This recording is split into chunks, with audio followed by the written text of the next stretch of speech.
We all remember the rolling green hills, the crisp sound of do-re-mi, and the image of a family escaping over the mountains to safety. But what if the hills weren't as alive as they seemed?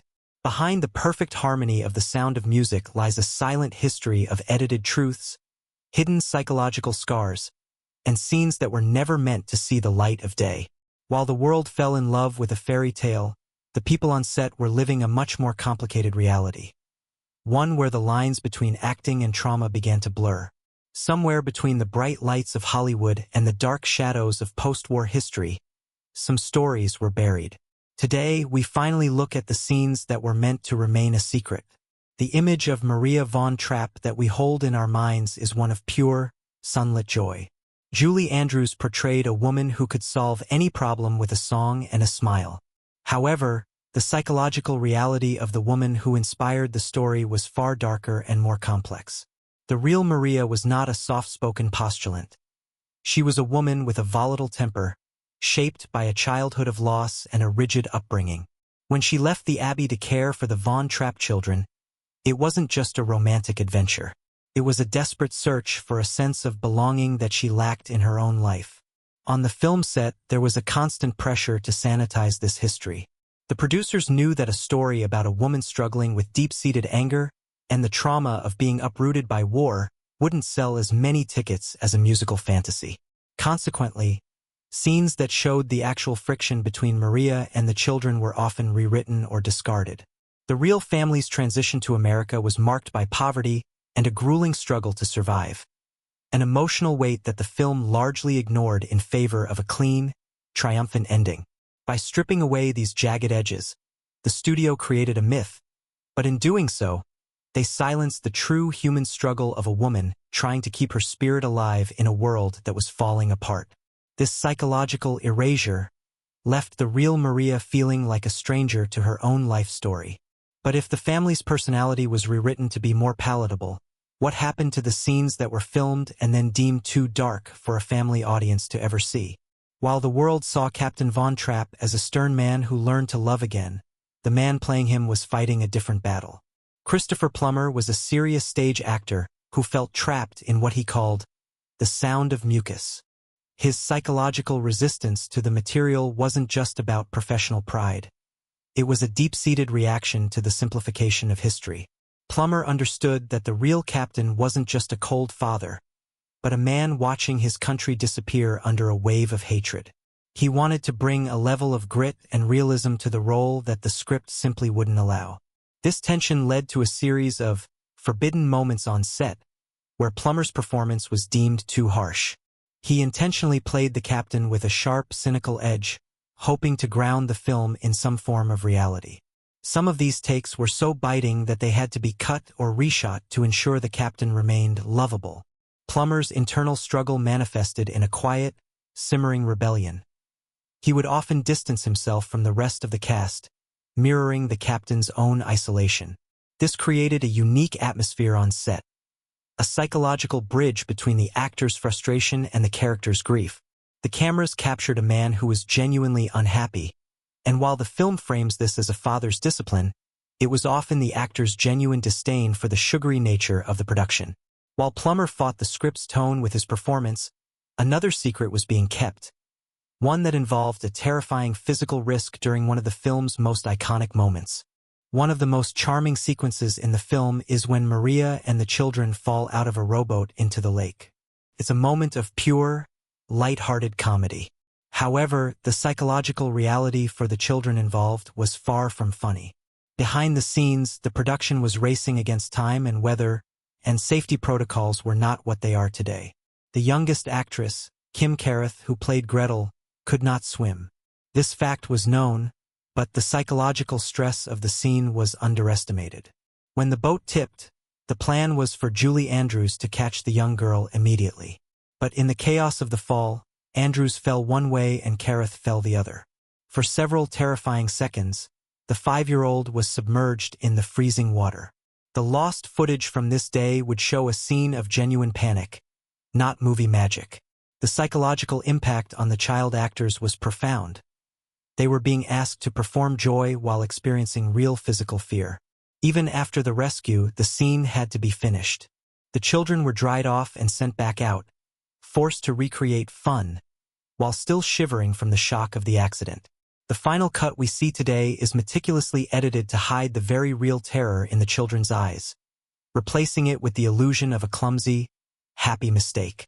Physical danger on the water was one thing, but there was a different kind of forbidden content involving the film's political backdrop that nearly stopped the production in its tracks.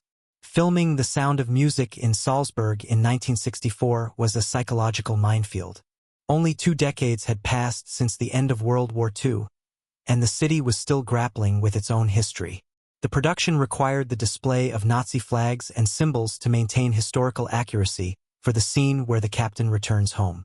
However, the local community was deeply resistant. The sight of these symbols on their streets reopened psychological wounds that had barely begun to heal.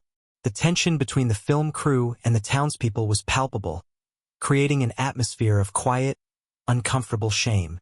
There were several scenes filmed with heavy political imagery, specifically focusing on the chilling presence of the occupying forces, that were eventually cut or drastically altered.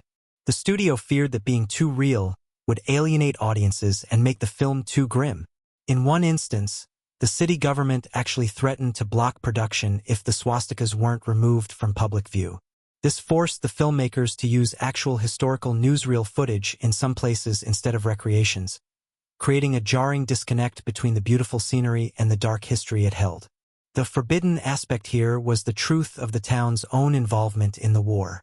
Many of the local extras had lived through the actual events, and seeing the uniforms again caused a psychological distress that the production had to carefully manage and, eventually, hide from the final product. If the setting was a source of historical tension, the relationship between the real Maria and the Hollywood Maria was even more personally strained. In the middle of the film, there is a brief moment where the real Maria von Trapp walks past in the background. It was intended to be a passing of the torch, a bridge between reality and fiction. However, the psychological dynamic behind this cameo was fraught with power struggles. The real Maria was a formidable woman who had very clear ideas about how her life should be portrayed. She frequently clashed with the director, Robert Wise, over the Hollywoodized versions of her family's experiences. To her, the film felt like a caricature of her actual suffering and triumph. The production team found Maria's presence on set to be overwhelming. She was often too much, too loud, too demanding, and too reminders of the messy reality they were trying to avoid. Because of this, she was largely sidelined. The psychological toll on Maria was significant. She was essentially a guest in a sanitized version of her own life. There were moments of friction where she attempted to correct the actor's behavior or the script's dialogue, leading to an awkward atmosphere where the real person was treated as a nuisance by the fictional version. This chapter of the production highlights the psychological cost of fame, where a person's identity is harvested for entertainment, and the original owner is no longer welcome in the narrative of their own existence. But the biggest secret wasn't about a person, it was about a song that everyone thought was a tradition, but was actually a calculated piece of psychological writing. Edelweiss is perhaps the most emotionally resonant song in the film. It is performed as a final, heartbreaking tribute to a disappearing homeland. For decades, audiences around the world have believed that it is an authentic Austrian folk song, passed down through generations. In reality, the song was a forbidden bit of musical trickery. It was the last song Oscar Hammerstein II ever wrote, and it was created specifically for the stage play. The psychological impact of this song is a masterclass in emotional manipulation. The filmmakers used Edelweiss to anchor the audience's sympathy to the captain's plight. By creating a song that felt old and traditional, they tapped into a universal psychological yearning for home and heritage. During the festival scene, the captain's voice breaks, and the audience is moved to tears by his patriotism. However, the scene was heavily edited to ensure the emotional response was maximized. Every camera angle and lighting choice was designed to make the viewer feel a false sense of nostalgia for a culture they didn't belong to. The secret of Edelweiss is that it is a fabricated memory, a beautiful lie that replaced actual Austrian history with a Hollywood version that was easier to digest. It shows how music can be used to rewrite a person's psychological connection to the past, making them mourn for something that never truly existed in that form. As the film reached its climax, one final truth about the family's escape was hidden to ensure the audience walked away with a perfect, happy ending.